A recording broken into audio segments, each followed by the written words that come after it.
MBC 뉴스투데이입니다. 올여름 가장 뜨거운 이슈 중 하나가 바로 섬입니다. 지난해 국가기념일로 지정된 이후 처음으로 섬의 날 행사가 목포에서 열려 전국의 주목을 받았는데요. 여수에서는 이를 계기로 섬 박람회 띄우기에 본격적으로 뛰어들었지만 아직 넘어야 할 고비들이 많습니다. 박광수 기자가 취재했습니다. 전국 40개 지자체가 참가했던 사상 첫 섬의 날 행사장. 여수시 전시관의 핵심 테마는 바로 섬 박람회였습니다. 대형 그래픽과 이벤트 등으로 박람회 개최 계획을 정부와 전남도 등에 명확히 제시하고 나선 겁니다. 여수시는 이미 기본 계획 용역을 발주하고 행사 추진에 시동을 걸어놓은 상황. 최대 고비를 정부로부터 국제 행사 승인을 받아내는 단계로 보고 있습니다. 2026년 개최를 목표로 늦어도 2022년까지는 기재부의 결심을 받아 정부 단위의 지원을 이끌어낸다는 계획입니다. 200억 정도는 총 사업비로 보고 이제 기재부가 확정을 할 때 지방비, 국비 얼마 정도 투입을 해야겠다 이렇게 확정이 되거든요. 그때 최종 결정이 됩니다. 사업. 섬, 해양, 연안의 의미와 가치를 구현하면서 적어도 30개국의 참여와 200만 명 방문객을 달성한다는 게 시의 기본 구상이지만 백지 상태에서 그 가치를 구현하는 과정들이 녹록치 않아 보입니다. 광역단체와의 시각차도 여전히 살아있는 변수입니다. 전라남도는 현재 2028년 BIE 공인 섬문화 엑스포 개최를 겨냥해 기본계획 수립 용역비 10억 원을 정부에 요청해 놓은 상황. 여수시는 지역의 역량이 분산되지 않을까 우려하고 있지만 전라남도는 이미 타당성 검토를 마치고 섬을 주제로 큰 그림을 그려가는 분위기입니다. 출범과 동시에 전담 정규 조직이 구성될 정도로 민선 7기 핵심 공약이자 여수시정 최우선 과제인 섬 박람회. 국가가 지원하되 여수시가 중심이 되는 당초 구상대로 본 궤도에 오를 수 있을지 주목됩니다. MBC 뉴스 박광수입니다. 일본의 수출 규제 조치가 자치단체 예산 편성 방침에도 적지 않은 영향을 미치고 있습니다. 전라남도는 올해 2회 추경 예산과 내년도 본 예산안 모두 대일 의존도를 완화하는 방향으로 예산 편성 방침을 정하고 추경 예산은 일본 수출 규제와 관련해 긴급 대응 예산을 적극 반영하는 한편 사업 예산은 일본 수출 규제 대응 기업 경쟁력 강화에 관심을 기울이고 있습니다. 또 블루 이코노미 관련 예산 투입에 중점을 두되 반복적이고 수혜도가 낮은 관행적인 사업은 과감히 구조조정하기로 했습니다. 여수 지역 시민단체들이 박람회장의 사후 활용 계획을 박람회 정신에 입각해 공공적 가치로 재정비해야 한다고 주장했습니다. 세계 박람회장 민간 매각 반대 범추진위원회는 어제 그동안 민간 매각 반대 운동에 대한 최종 입장문 형식의 성명을 내고 지역사회와 합의 없는 민간 매각은 없다는 해수부와 재단의 입장을 환영한다며 이같이 밝혔습니다. 범추위는 전남도에도 UN 국제회의 유치와 박람회장 내 컨벤션 센터 건립 등 공약 이행에 더욱 박차를 가해줄 것을 요구했으며 여수시에 대해서는 민간 매각 의지를 접고 공공가치 사후 활용 추진에 전력을 다할 것을 촉구했습니다. 국민교육 헌장을 기억하십니까? 박정희 대통령이 국민들의 정신과 국가관을 교육하기 위해 선포했지만 민주화가 도래하면서 역사 속으로 사라졌습니다. 그런데 여수 자산공원을 비롯한 전국 각지에는 여전히 국민교육 헌장을 담은 비석이 남아있어 논란이 일고 있습니다. 강서영 기자입니다. 여수 해상 케이블카 탑승장과 연결된 자산공원. 관광객들이 오가는 공원 한켠에 비석이 서 있습니다. 자세히 들여다보니 1970년 세워진 이 비석은 국민교육헌장의 내용을 담고 있습니다. 국민교육헌장은 1968년 국가의식 등 국민정신의 기반을 다지기 위해 박정희 전 대통령이 선포했습니다. 하지만 민주화 이후 국가가 국민들의 정신을 획일화한다는 비판이 잇따랐고 1990년대 들어 교과서와 정부의 공식 행사에서 사라졌습니다.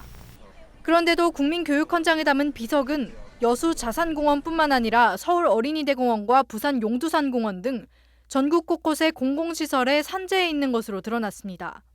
국민교육 헌장비에 대한 시민들의 의견은 엇갈립니다. 유신의 잔재인 만큼 교육 목적을 위해 공공장소에서 없애야 한다는 의견도 있지만 헌장이 이미 사문화된 가운데 산업화의 단면을 보여주는 역사물을 굳이 없앨 필요는 없다는 의견도 있습니다. 민주화가 이루어지지 않은 시대에 만들어진 거기 때문에 우리 아이들의 그 정확한 민주 교육을 위해서는 이게 좀 없어져야 될 것 같아요.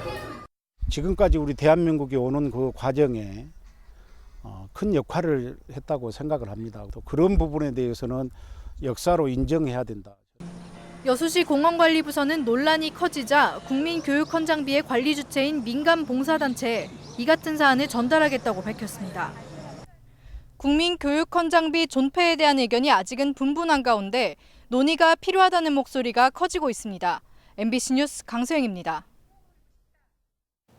네이버의 제2데이터센터 공모에 전남 지역에서 해남군에 이어 순천시가 유치전에 가세 치열한 경쟁이 예상됩니다.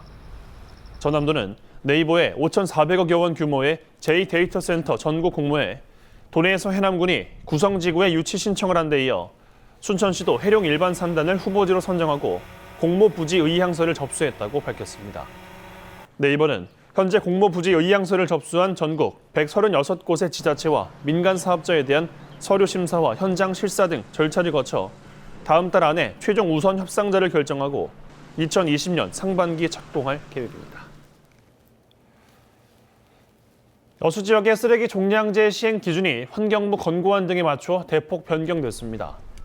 여수시는 50리터 종량제 봉투의 경우 10kg, 100리터의 경우 20kg을 초과할 경우 과태료를 부과하는 등 무게 제한 규정을 두는 안을 골자로 폐기물 관리에 관한 조례를 개정 공포했다고 밝혔습니다. 이번 주부터 본격 시행되는 개정안에 따라 불법 투기 포상금도 과태료 부과 금액의 10%에서 30%로 상향 조정돼 포상액이 한 차례당 최고 30만 원으로 늘었습니다. 청년 일자리가 사회적 관심사로 떠오르면서 다양한 청년 창업 지원 사업이 선보이고 있습니다. 특히 고령화가 심각한 농어촌 지역에서도 새로운 시도를 하고 있는데 성공까지 갈 길은 멀기만 합니다. 박영훈 기자가 취재했습니다. 결혼과 함께 농촌 생활을 시작한 지 9년, 은선 씨는 지난달 고심 끝에 창업을 했습니다. 청년 사업 지원을 받아 10개 점포가 들어선 청년몰에 입점한 겁니다. 저는 무화과를 가지고 농사를 하고 있는데요. 적은 평수의 무화과 농장을 가지고 있습니다. 이 무화과를 가지고서 가공품으로 하고 싶은데 이 가공품을 판매할 수 있는 오프라인 쪽을 알아보다가 이쪽에 청년 창업을 위한 창업몰이 생긴다 해서 지원을 하게 됐습니다. 지난해 말 문을 연 또 다른 농촌 지역 창업 점포에서도 5명의 청년들이 꿈을 키우고 있습니다. 지원을 받아 시작은 했지만 가게 운영이 생각만큼 쉽지가 않습니다. 그러니까 당장의 손님들을 끌어모으고 그 싸게 사는 그런 제품을 파는 게 아니기 때문에 그게 생각보다 많이 힘들더라고요. 인파가 많지 않은 농촌 지역 특성 때문에 주말과 휴일 등 특정한 날이 아니면 손님들의 발길을 거의 찾아보기 힘듭니다. 다양한 장점과 성공 가능성에도 아직 홍보가 부족하고 주차 공간 등 편의시설 역시 열악한 곳이 많습니다. 또한 사전 상권 분석 등이 제대로 이루어지지 않아 시행착오를 겪고 있습니다. 지자체까지 나서 관광과 문화복지 등 지역사회와 연결하는 방식을 고민하는 이유가 여기 있습니다. 시골적 인구가 없고 해서 여러 가지로 그 문제점이 있는데 홍보를 통해서 또는 청년들이 그 즐길 수 있는 그런 문화 관광을 통해서 해결해 가고자 그렇게 하고 있습니다. 목포와 순천 등 도시에서도 개장 1년이 안 된 점포들이 폐업하면서 농촌 지역 역시 미래를 장담하기 어려운 상황. 청춘 창업이 보다 나은 단계로 나가기 위해서는 지역과 이용객들의 특성 조사, 구체적인 창업과 모니터링 프로그램, 홍보 강화 등 한계를 넘어서는 획기적인 노력이 필요하다는 지적입니다. MBC 뉴스 박영훈입니다.